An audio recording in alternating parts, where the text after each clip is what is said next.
Been a lot of people asking about how my brain is in self-isolation, and I assure you, despite the fact that I'm talking to toasters quite a bit, I'm all right. And this isn't purgatory either. I can leave this room whenever I want to, because it's just my spare room, so I just have to... Here's some wrestling news. An AEW star has reacted to stolen WWE Gimmick claims. A recently released WWE star could end up staying with the company. And an AEW star attempts to get their WWE name back. We'll talk about that in a little bit. Did you, like me, think that wrestling dentists peaked at Isaac Yankem DDS? Well, how wrong we were. How wrong we were. Dr. Britt Baker has been doing amazing things on AEW over the last few months. And she was on Talk Is Jericho this week, taking apart some of those claims that have been thrown around recently that her role model gimmick is ripping off Bayley from WWE. Quite a few people have said that Britt Baker calling herself a role model is very similar to what Bayley's doing right now. I never really connected the dots on that one myself, but a lot of people have, enough people have, for it to be brought up on Talk Is Jericho. Britt Baker responded to this by saying, while we're on the topic, no, we didn't steal the role model from Bayley, because that's like a daily thing. And I know we've talked about it too, how the inspiration came from you, talking to Chris Jericho.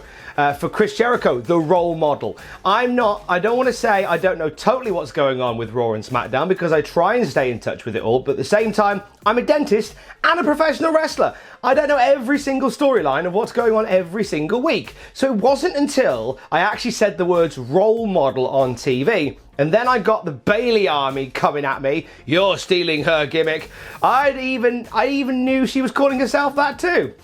Granted, totally different uses of the word, totally different gimmicks as we call it, but I just wanted to set the record straight that no, we didn't steal that from anybody. Well, I stole it from you, Chris Jericho, but I didn't steal it from her. So hopefully that puts to bed anybody that thinks that Britt Baker's gimmick is a rip-off of Bayley's. I never made the connection. I never made the connection. Let's talk a bit about Drake Maverick, Birmingham's finest, Drake Maverick, who has very much been the talking point of wrestling since last week. He became sort of the face of the WWE layoffs from last week. He was the first person to speak out, put out a very emotional video message saying that he has 3 matches left in WWE and he's going to give it his all.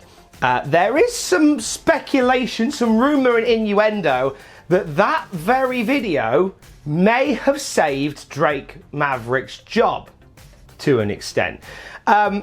Drake was on The Bump, which is WWE's chat show on a Wednesday, and he was asked a little bit about like the interim cruiserweight championship tournament and what his plans were going into it. And he was very candid, actually. He said the following. He said, everyone that's followed my career, even here in WWE, know that I don't get given anything. I get given crumbs and I make it a steak. I've always wondered what would happen if somebody just gave me a steak. Think about what I could do with it. That's the situation I'm in now. I've got to make something from nothing, and I've got to make this work for me. I've got to win the NXT Cruiserweight Championship to save my job. They have very much made the release of Drake Maverick as canon in WWE, and I don't think this was the plan. I just think the groundswell of love from WWE for Drake Maverick, or to Drake Maverick, has been spotted by WWE, and they're obviously owning it. They played his video, which he released after he was told he was leaving the company, on NXT last night. And on Graded last week, we talked about this, and I said I felt uncomfortable with them bringing in this man's very real life sadness of losing his job into a storyline. But it kind of feels like this is going to be the role and the situation that keeps him in the company. I feel like this is actually going to lead to Drake Maverick staying in WWE. He's got another 2 matches left in the first round of the Cruiserweight Championship tournament, and I don't think they'll let him go. I think they'd be foolish to let him go. And also, historically, when has WWE ever let somebody leave on an overwhelming high note? I'm sure there are maybe isolated cases over the years, but more often than not, if you're getting let go from the company, you are jobbed out or you're just left off TV altogether. Like, to send Drake Maverick into the free market of professional wrestling with this much mileage behind him, with this much rocket fuel packed into him, it seems ridiculous.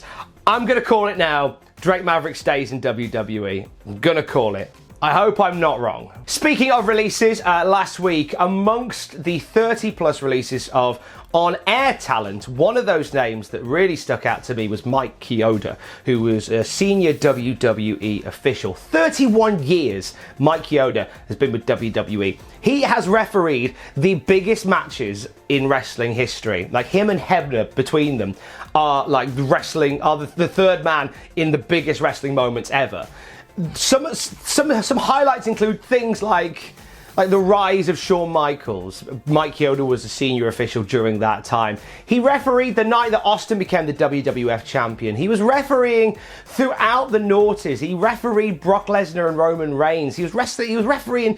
He is every major match. I feel like Mike Keota has somewhere, every major era rather, Mike Keota has been a part of it. Keota took to Twitter, breaking his silence after being released from the company, and said the following: "A very special thanks to all my WWE co-workers and WWE fans for reaching out to me. I really appreciate the respect and kind words from everyone.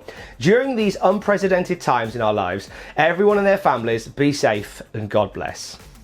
I want to say thanks to the WWE and to my amazing WWE fans and the universe. 35 years and 31 years refereeing, working for WWE has been a fantastic run. I am so proud to have worked with so many icons and amazing talent in this industry. I thank you all. One love, Mike Keota.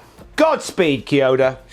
Update on a recently released WWE Tag Team that I think we are all talking about. Say yeah, go hard, all day, all night. The Colognes.